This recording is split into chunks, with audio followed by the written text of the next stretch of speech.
the Carolina Hurricanes, a team that is desperate to do a move, to make a trade, to make a signing, to make them over the hump. Every team that wins the Stanley Cup is like the Avengers, right? They are just overpowered, overloaded, too good to lose, with so much fight, so much power, they can't be beat, right? They are just overwhelmed. They are a team of winners. The Panthers, the Lightning, the Avalanche, the Golden Knights, all these teams are just overpowered, super well-built, well-rounded teams that excel at most things on the ice, and they also beat you up and score at the same time with a good goaltender in net.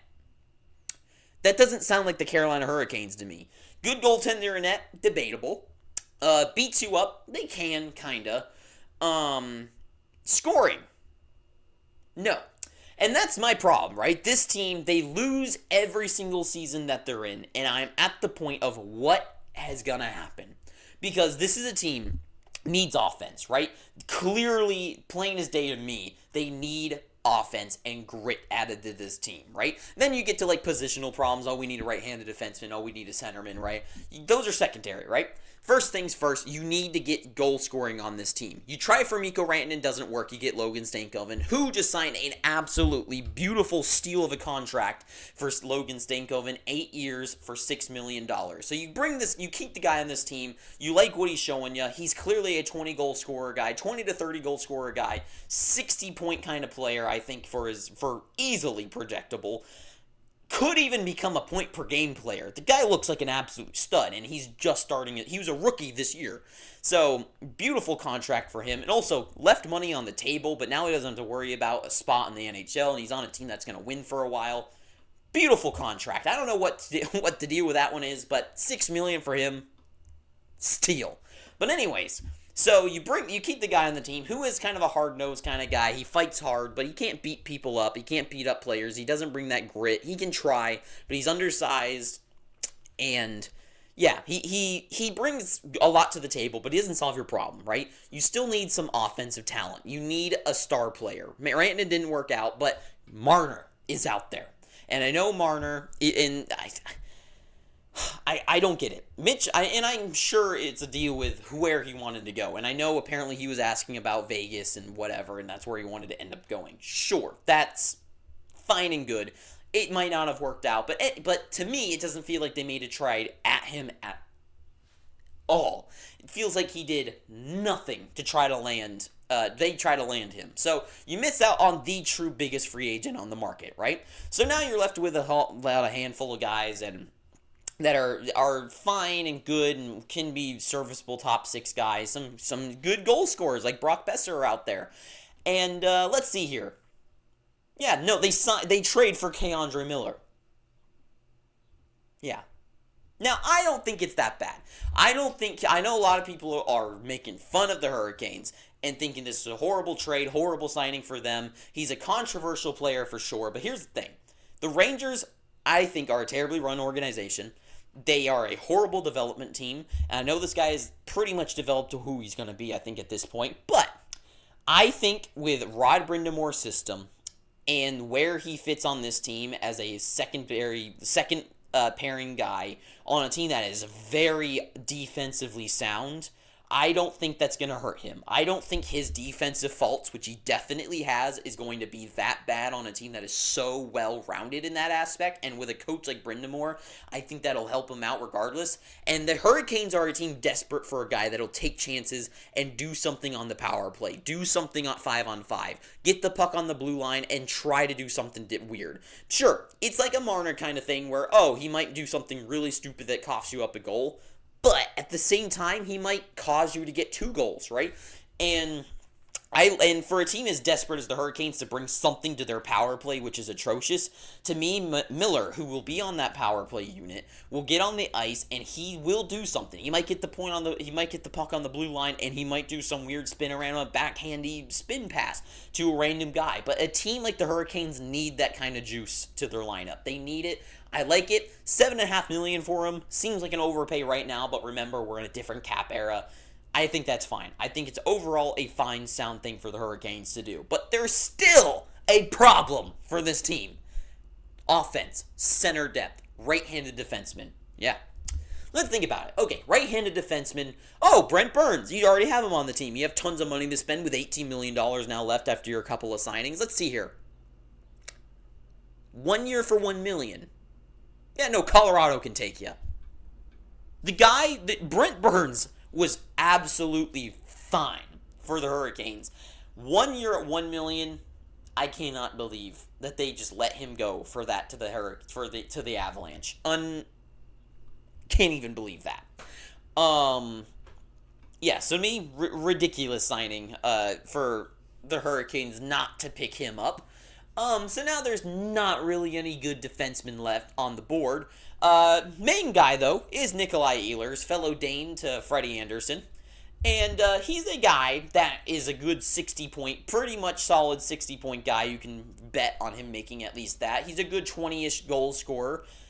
Could get into 30s, I think, on a team where he's like the main goal-scoring guy. On a team like the Hurricanes, he could become that. He's a guy, I think, if he plays a full 82-game season at this point, he will be in the 70s, and maybe in a really good season, a point per game. He is not signed yet, and the team has all the money in the world, and you're desperate for offensive talent. What the hell?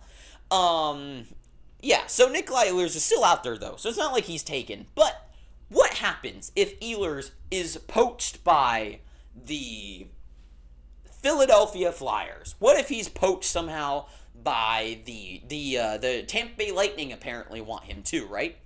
What happens if he signs to one of those kinds of places and the Hurricanes are left with nothing? Well, then they got to trade. And they got tons of money, they got tons of cap space, and there are some players that are on the move, apparently, right? A Marco Rossi, who is who has an RFA, needs a big contract, a new, nice, fat, and happy contract. Of course, Marco Rossi is kind of the same stuff that the Hurricanes already have, which is undersized and not too gritty and too big of centerman, but he is a centerman, and your team is desperate for center. So, Marco Rossi, 7 years for $7 million or something like that doesn't seem too outlandish to me. You bring him on the team, and with the cap exploding, that doesn't hurt you too much in the end of the day, and you can still sign another player if you need to. So, Marco Rossi is a trade target. He's out there, and I don't think the Wild would... I don't know what the price would be for a Marco Rossi, but it seems like they're really trying to move him out. I don't know. I feel like the Hurricanes got something in their lineup. I mean, it's always so hard for me to guess what trades are going to be because it just never turns out to feel like what it is, like what you'd think. So to me, I don't know. Marco Rossi is a possibility. Mason McTavish is another RFA. The Ducks have all the money in the world to spend too. I don't think they would move on from him, but he's just another center guy that I saw. And I'm like, maybe. Other guys, though, non-RFAs. Rasmus Andersson. The right-handed defenseman, is a very talented player. I love his game. Right-handed, Swedish, needs a home, wants probably to win. He's at that point in his career where it's starting to get dim. He's not got all the career left in the world. I feel like he'd like a place like Carolina, and I feel like they could find a trade, and he's got the cap space to make it happen. Why not? I know. I mean, there's obviously, why not? Obviously anything can happen, but of all the teams that the Dallas Stars, the Hurricanes, all these teams that need some topping off the defensive angle, why not him? Robertson, though, from the Dallas Stars, he's on the move. Dallas needs cap space, so that's part of the trade of moving him out, opens up some of that cap relief. So the asking price for him, I would guess, isn't too much because of the double angle of that, but I also don't like that for the Hurricanes. I feel like he's a guy that hasn't shown he's a huge... I feel like he's just regressing, and I think on a team like the Hurricanes, I don't know if he fits in. I don't know if he fits in, and unless he does, and unless they throw another Hail Mary, they make another trade with Dallas, and they get Robertson. I just don't know what Dallas would ask for in return. I don't know. I don't know if I like it because then it's also the playoff angle, and I know playoffs I personally think Robertson was fine in the playoffs, but he also isn't that game changer that series taker. So to me, I don't know. Patrick Laine, he's a big goal scorer, tall guy who's got a ripper of a shot. And for a power play that if you can, K-Andre Miller making the sauce pass to him and Laine just getting a rip on the puck, I would love that. I think that trade makes perfect sense to me. And I've been saying stuff like that for a while. I originally said when Patrick Laine was on the move from Columbus that I was like, get Carolina, you get him. They didn't. I think it would work perfectly. I really like it. And in Finnish friends over there, I think it would work. I like it. Laine, not too expensive either. Make it happen. Marchessault, right? I think the Predators would move on from him. That's part of the trade, is that they just want to get rid of him, get rid of that money. He's won a Conn Smythe in the past, and I think a team like the Hurricanes, I think he fits in fine with such a strategic system like he did with the Golden Knights. I think it works. I like it. Conn Smythe, goal scorer in the playoffs. Make it happen, Eric. And then I can keep going on the list of trade targets, right? Jordan Kyrou's out there as well. But to me, if I was the GM right now, if I'm taking over, if OJ is taking over from Eric Tulsky, right? I'm going, okay, main targets, Anderson, and I honestly think Laine and Marshy. Ehlers is obvious. I don't know what to do with him. I don't know what's happening and what's holding up a contract signing between him and whoever. I'm sure he's asking for a lot now that he's the last really talented winger.